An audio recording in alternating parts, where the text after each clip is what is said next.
Chapter 14. At that time Abijah the son of Jeroboam fell sick. And Jeroboam said to his wife, Arise, I pray thee, and disguise thyself, that thou be not known to be the wife of Jeroboam, and get thee to Shiloh. Behold, there is Ahijah the prophet, which told me that I should be king over this people. And take with thee 10 loaves, and cracknels, and a cruse of honey, and go to him. He shall tell thee what shall become of the child. And Jeroboam's wife did so, and arose, and went to Shiloh, and came to the house of Ahijah. But Ahijah could not see, for his eyes were set by reason of his age.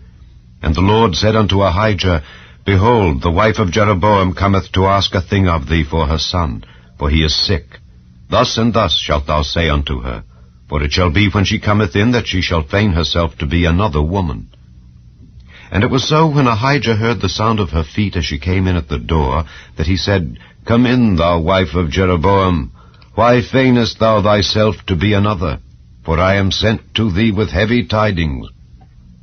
Go, tell Jeroboam, Thus saith the Lord God of Israel, Forasmuch as I exalted thee from among the people, and made thee prince over my people Israel, and rent the kingdom away from the house of David, and gave it thee, and yet thou hast not been as my servant David, who kept my commandments, and who followed me with all his heart, to do that only which was right in mine eyes, but hast done evil above all that were before thee.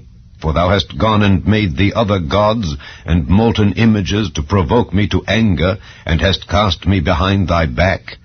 Therefore, behold, I will bring evil upon the house of Jeroboam, and will cut off from Jeroboam him that pisseth against the wall, and him that is shut up and left in Israel, and will take away the remnant of the house of Jeroboam, as a man taketh away dung, till it be all gone. Him that dieth of Jeroboam in the city shall the dogs eat, and him that dieth in the field shall the fowls of the air eat, for the Lord hath spoken it. Arise thou therefore, get thee to thine own house, and when thy feet enter into the city, the child shall die, and all Israel shall mourn for him and bury him.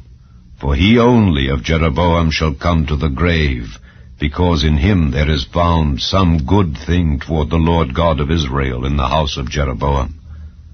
Moreover, the Lord shall raise him up a king over Israel, who shall cut off the house of Jeroboam that day. But what? Even now.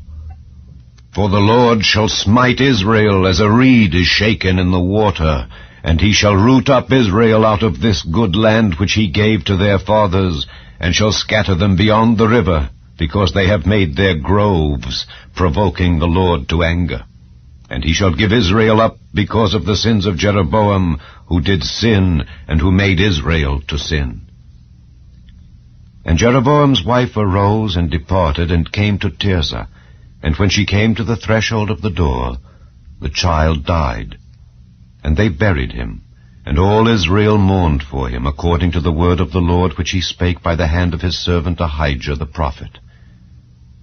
And the rest of the acts of Jeroboam, how he warred and how he reigned, behold, they are written in the book of the Chronicles of the kings of Israel. And the days which Jeroboam reigned were 22 years, and he slept with his fathers, and Nadab his son reigned in his stead. And Rehoboam the son of Solomon reigned in Judah. Rehoboam was 41 years old when he began to reign, and he reigned 17 years in Jerusalem, the city which the Lord did choose out of all the tribes of Israel to put his name there. And his mother's name was Naamah an Ammonitess. And Judah did evil in the sight of the Lord, and they provoked him to jealousy with their sins which they had committed, above all that their fathers had done. For they also built them high places, and images, and groves, on every high hill, and under every green tree. And there were also Sodomites in the land, and they did according to all the abominations of the nations which the Lord cast out before the children of Israel. And it came to pass in the 5th year of King Rehoboam, that Shishak, king of Egypt, came up against Jerusalem. And he took away the treasures of the house of the Lord, and the treasures of the king's house. He even took away all. And he took away all the shields of gold which Solomon had made. And King Rehoboam made in their stead brazen shields, and committed them unto the hands of the chief of the guard, which kept the door of the king's house. And it was so, when the king went into the house of the Lord, that the guard bare them, and brought them back into the guard chamber. Now the rest of the acts of Rehoboam, and all that he did, are they not written in the book of the Chronicles of the kings of Judah? And there was war between Rehoboam and Jeroboam all their days. And Rehoboam slept with his fathers, and was buried with his fathers in the city of David. And his mother's name was Naamah, an Ammonitess. And Abijam his son reigned in his stead.